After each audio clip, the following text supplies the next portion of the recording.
Hi friends, welcome to அட்மான் tech. நம்ம இப்போ என்ன பார்க்க போகிறோன்னா அயோத்தியை பற்றி பார்க்க போகிறோம். அதாவது எப்படின்னா கடந்த ஜனவரி 22ஆம் தேதி அயோத்தியில் பாலராமரை பிரதிஷ்டை பண்ணி அன்னைக்கு எந்த பொதுமக்களையும் அலோவ் பண்ணல. எல்லா செலிப்ரிட்டிஸையும் பணக்காரங்களை மட்டும்தான் அலோவ் பண்ணாங்க. அது என்ன காரணம்னு தெரியல, அது நம்மளுக்கு வேணாம். அதுக்கு அடுத்த நாள் 23ஆம் தேதியிலேருந்து பொதுமக்கள் தரிசனத்துக்காக அலோவ் பண்ணுறேன்னு சொல்லிட்டு சென்ட்ரல் கவர்மெண்ட்டில் அனௌன்ஸ் பண்ணியிருந்தாங்க. இப்போது அந்த அனௌன்ஸ்மெண்ட்டில் இன்னும் கொஞ்சம் சிறப்பம்சம் எல்லாம் கொடுத்துருக்காங்க. எந்த டைமில் தரிசிக்கலாம், முன்பதிவு எப்படி பண்ணலாம், நம்ம அந்த கோயிலுக்கு டொனேஷன் எப்படி கொடுக்கலாம் அப்படின்னு சொல்லிட்டு சில ரூல்ஸும் சில இதெல்லாம் சொல்லியிருக்காங்க. நான் இந்த வீடியோவோட டிஸ்கிரிப்ஷனில் ஒரு லிங்க் கொடுக்குறேன். அது வெப்சைடு, அது அயோத்தி ராமர் கோயிலுக்கோட வெப்சைடு.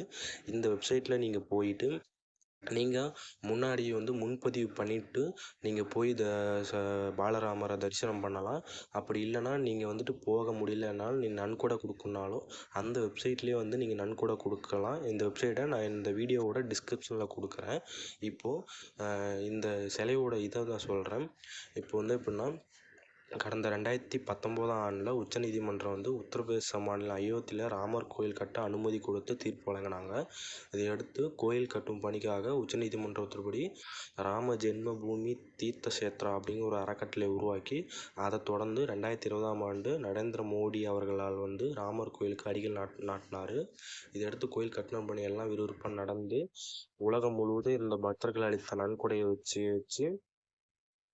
இந்த கோயிலை கட்டி முடிச்சிருக்காங்க. இது 380 அடி நீளம், 250 அடி அகலம் மற்றும் 161 அடி உயரம். கோபுரத்தோட மொத்த உயரம் 161 அடி உயரம் தான்.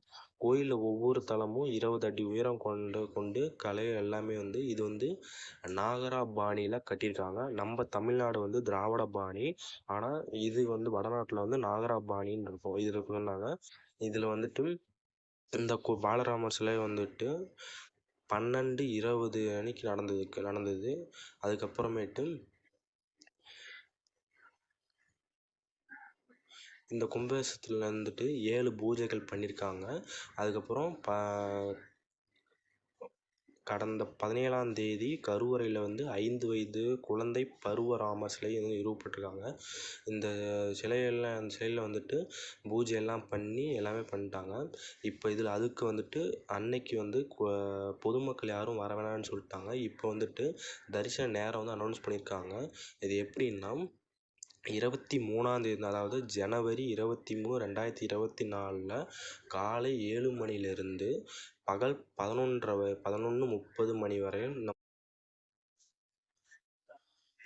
முன்பதிவு பண்ணோம் அப்படின்னா பிற்பகல் 2 மணி முதல் இரவு 7 மணி வரையும் தரிசிக்கலாம்னு சொல்லிக்கிறாங்க. காலையில் 6:30 மணிலிருந்து, அதாவது எப்படின்னா காலையில் 7 மணிலேருந்து 11:30 வரையும், மதியானம் 2 மணிலேருந்து நைட்டு 7 மணி வரையும் தரிசிக்கலாம்.